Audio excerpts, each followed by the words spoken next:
Gupta Empire, Golden Age of Classical India, Ancient Civilizations by Kings and Generals, I assume? Yeah.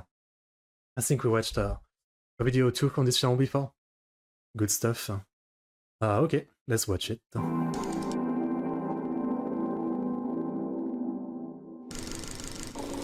Throughout history, many civilizations ushered periods of prosperity in the regions they grew up in. In the West, many think of classical Greece and imperial Rome as examples of this, while in China, the heights of dynasties like the Tang and Song come to mind. Sandwiched between those two poles of civilization is the Indian subcontinent, another cradle of human civilization full of ethnic and religious diversity, cultural achievements, and magnificent art. India has been ruled over by countless mighty empires over the millennia, but perhaps one of the greatest, ruling during India's classical golden age, is the Gupta Empire. This dynasty, which reigned from the 4th to 6th century CE, produced magnificent art, as well as some of India's greatest poets and scholars. Its tenure also saw major developments in religions such as Hinduism, Buddhism, and Jainism that have lasted to this day. What was the Gupta state, and who were its famous kings? How did their economy and statecraft function? And what contributions did they make to Indian and world culture? In this video on the definitive empire of India's classical epoch, we will explore all this and more.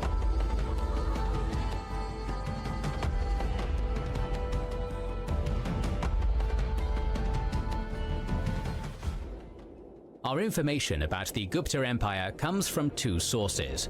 The first being literary sources, such as the poet Kalidasa, who may have lived in Gupta times, and the second being archaeological material, which comes in the form of coinage or architecture.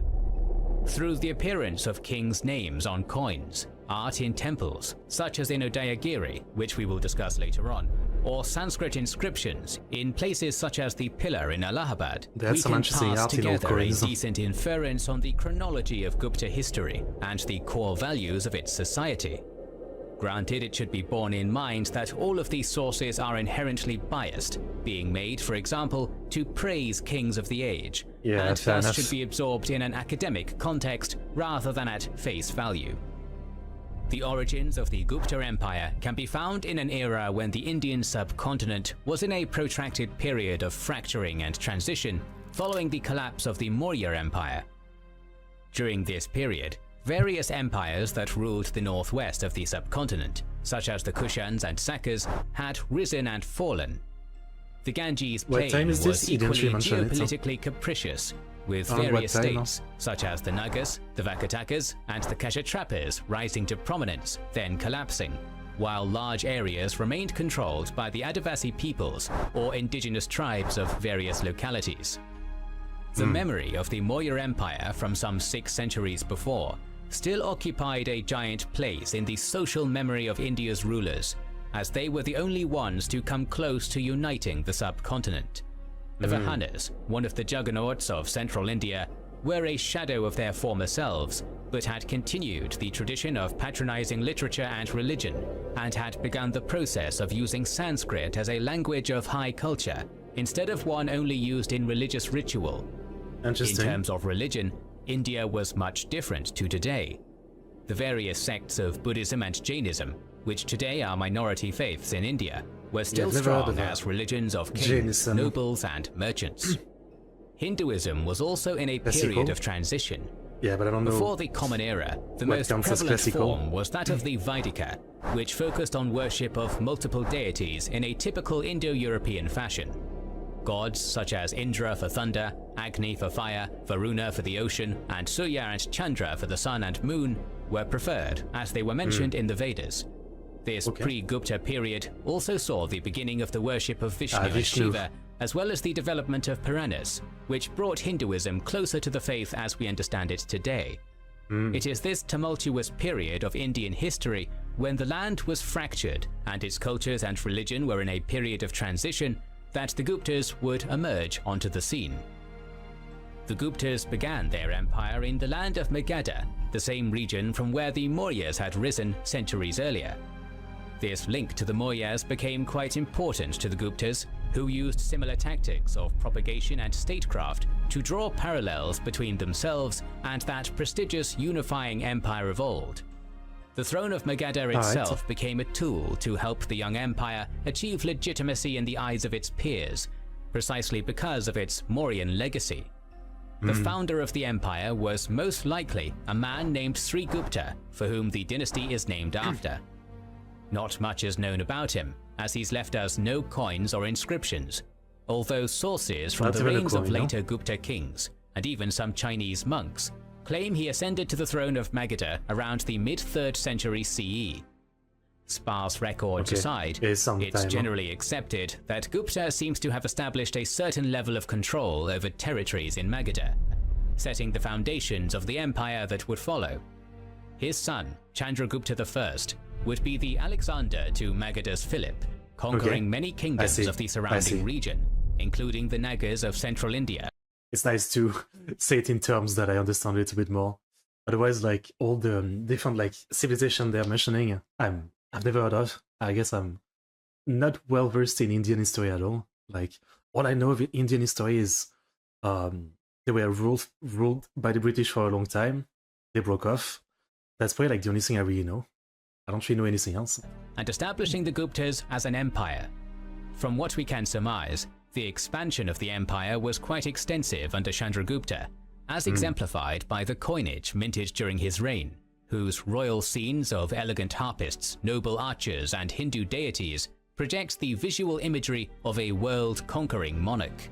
After Chandragupta I, the Gupta Empire's most impactful ruler was a man called Samudragupta I, the son of the aforementioned Chandragupta I. His rule was defined by both the conquests he embarked upon, particularly against the western Kshatrapas, the Vakatakas, and the Sakas of Gandhara, and the great art he patronized, such as the great poet Harishena's inscriptions on Allahabad. The Allahabad inscription is of particular note, as it showcases the sophisticated written Gupta script, a successor of previous Brahmi scripts and predecessor to the Devanagari script of later times. Moreover, the words themselves are an intriguing insight into Gupta ideology. This lofty column, the raised arm of the earth, proclaiming as it were that the fame having pervaded the entire surface of the world with rise caused by the conquest of the whole earth, has acquired an easy and graceful movement, in that it has repaired from here to the abode of Indra, the lord of the gods, of that prosperous Samudragupta, the Maharaja Dhiraja. By and large, the Allahabad Ancient India was one of the most powerful of their time, like the Mauryan Empire was the largest in the world and biggest spreader of Buddhism. Yeah, again, I guess I've never really looked into India history, but I guess there's a lot. Fair enough. Inscription, alongside other inscriptions of its like, display how Samudragupta and other Gupta monarchs carefully cultivated an image for themselves as warriors, masterful poets, as well as a major philanthropist of religious endowments, all to legitimize their rule as enlightened philosopher kings. Samudragupta's successor, Chandragupta II, also known as Vikramaditya, was also well known for expanding the cultural achievements of the Gupta Empire, and was supposedly a patron of the Navaratnas, or 9 jewels, a circle of poets who, under Chandragupta II's patronage, managed to produce some of the finest Sanskrit poetry of all time. The Navaratnas' most well-known poet, Kalidasa, extolled his ruler's virtues and power in the language considered to be spoken by the gods of the Hindu pantheon. This practice, which had probably begun under the Sakas and Satavahanas, was popularized by the Guptas and set the standard for thousands of kings from Afghanistan to Java who would use similar Sanskrit language literature for the next millennium. Chandragupta II was not just a man of letters, but also one of conquest, having either vassalized or annexed the Kshatrapas to the east. These campaigns made the Gupta king renowned among people as far-flung as the Buddhist monks of China, with one such monk, Fa Xian, praising him as a great patron of religious endowments. This was not something unique to the Guptas, for the royal sponsorship of religious institutions was a consistent pattern in Indian history. Unlike in later Christian or Muslim kingdoms, which for the most part only had one state religion, Indian rulers often provided equal patronage to all the diverse faiths in their realms. That's very specific. I was gonna say, like, you know, in some period of history and countries, you know, like when there's separation of church and state, you know, there might still be like freedom of religion, so like whatever religion you have is fine, but usually it wouldn't be like the state or the government or the leader is actually okay with all the religion directly. So this is very, very specific and pretty awesome. Chandragupta II was no exception to this. While he was himself most likely a devotee of the god Vishnu, he appears to have given land and sponsored temples for various Buddhist sects and alternative Hindu schools. Okay. After the passing of Chandragupta II, a series of fairly unremarkable rulers came to occupy the Gupta throne. After them, the empire would receive a rejuvenation in royal vigor with the rise of kings Kumaragupta and Skandagupta. Like his predecessor Chandragupta, so Kumaragupta was a beloved sponsor of land grants to all religions, whether Buddhist, Hindu, or Jaina. Skandagupta, meanwhile, was a great warrior, according to the Batari inscription, which mentions him fending off a Hephthalite invasion from the northwest. Later kings like Narasimhagupta would continue Skandagupta's legacy and continued his policy of fortifying defense from Western invaders. However, in an echo of the Roman Emperor Trajan, Skandagupta would be the last great Gupta king who expanded the dynasty's power. And from that point on, the empire's borders were set, and for the rest of its history, it would be on the defensive until its slow decline began. Having thus finished a brief chronological survey of the Gupta kings, let us take a pause from the march of history and dive more deeply into what society in the Gupta Empire was like. Sounds good. By and large, the Gupta epoch was an era where high thinkers flourished. Many of the famous Indian scholars of the classical age, such as the great mathematician Aryabhatta, who is said to have been a pioneer of the concept of zero, are said to have lived during this period. Concept of zero? Works in astronomy, often based on earlier Greco-Roman breakthroughs, were also a feature of Gupta learning. As previously stated, Sanskrit poetry, written Mauryan Empire was the most diverse with many different people and religions. State religion were based on their ruler, preferred religion, although many people pick various religion. Okay. in the unique Gupta script saw a great flourishing due to the dynasty's generous patronage of poets such as Kalidasa. Inscriptions such as the Prashastis of Allahabad are remarkable for their literary quality, a fact which both gave prestige to the Guptas and enabled their political performance in the arena of classical India. The cultivation of this prestige also extended to other means of literature, such as kavya, a genre encompassing plays, poems, and epics with elegant metaphors. Indian philosophy also developed highly during this period, as the Gupta Golden Age was the time where all 6 schools of Hindu philosophy, Vedanta, Mimamsa, Samkhya, Yoga, Vaisheshika, and Nyaya, were producing pioneering works. A criticism often levied against the Gupta Empire is that it presided over a period where India's cities were in decline. This, however, has been discredited by most modern historians, who assert that during Gupta rule, urban society was still vibrant in most of India. Consequently, this bias may have sprung up due to the fact that Gupta society primarily relied not on cities, but on rural agriculture and mining settlements to fuel its economy, which were sponsored by the royal court through a sophisticated bureaucratic system of tax grants and delegating land management to social notables like local religious figures. Thousands of years ago now. Religious ritual and land management went hand in hand. Overall, the Guptas ran an efficient yet institutionally diverse realm, focusing on delegating tasks to local kings they subjugated. Through an efficient system of ministers and prime ministers, as well as delegating work to local Advasi tribes and religious functionaries, the Guptas managed to have a prosperous yet decentralized empire. In addition, the empire was keen to utilize matrimonial alliances for diplomacy. Many kings would have many wives and balance out diplomatic relations through the balancing out of military coercion, economic engagement, and diplomatic means. Gupta Empire has been called the Golden Age of classical India. The two terms classical and golden age are loaded terms which imply that this was an ideal society and that other periods, usually where different religions were present in India, were lesser. System for the time, Neither of these are true, but taking those natural biases into account, we can nevertheless admire the many strides that Gupta India made in both art and religion. Gupta art developed from influences from the well-established Mathura, Gandhara and Varanasi schools of art, and is known for its mobility and floral depictions.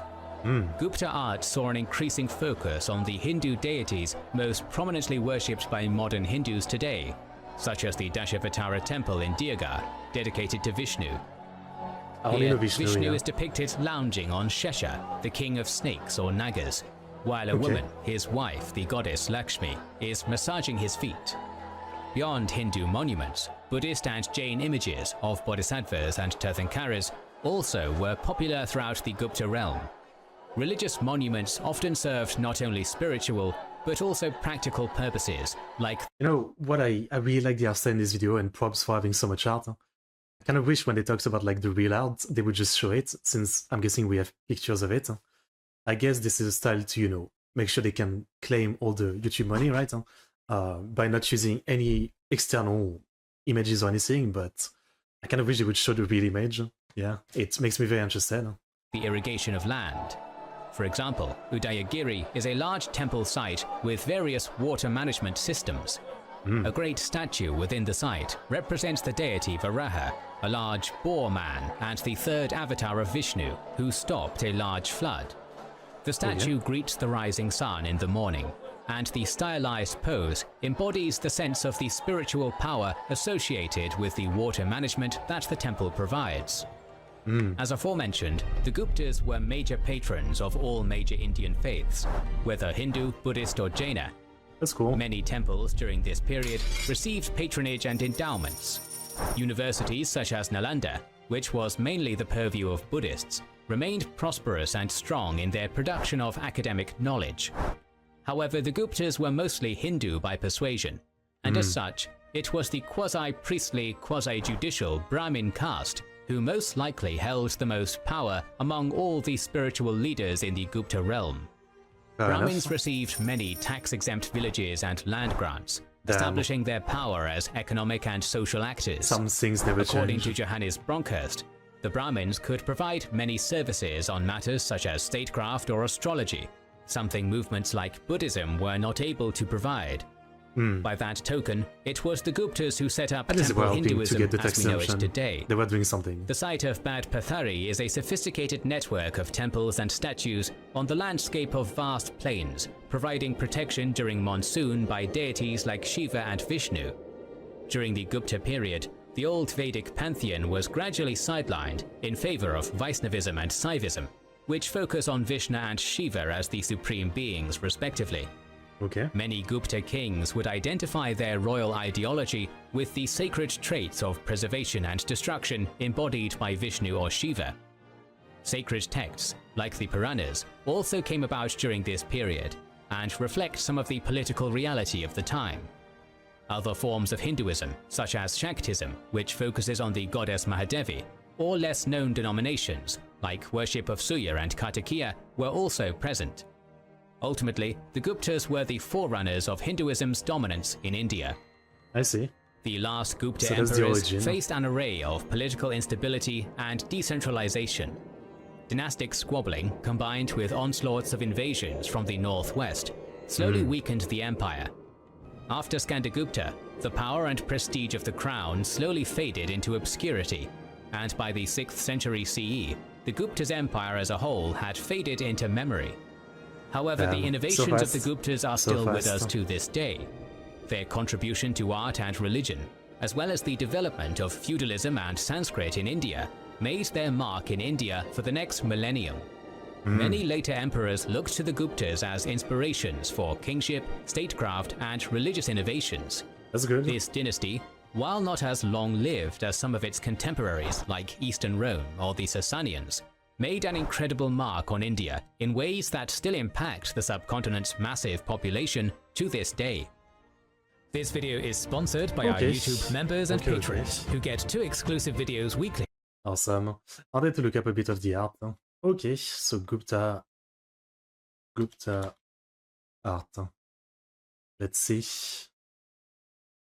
Alright, some pretty cool sculpture. Like Yeah. They... Oh, this is one of the coin issued. Damn, this looks crazy. Maybe this isn't... No, I don't think this is related. Maybe I should add, like, to be sure. India art. Here we go. Okay. Okay. So there's a lot of stuff remaining. And this looks pretty awesome. So yeah, again, as someone who really doesn't know anything about the history of India, this is pretty great to learn. You know, this was a bit like loaded of a video, just non-stop like terms and references that I don't really have, but I can't say it wasn't interesting. It definitely was pretty good. Alright. So yeah, good video. I enjoyed learning about that. Here's the link. Okay. But man, I'm sure I have still a lot to learn, to say the very least, about India.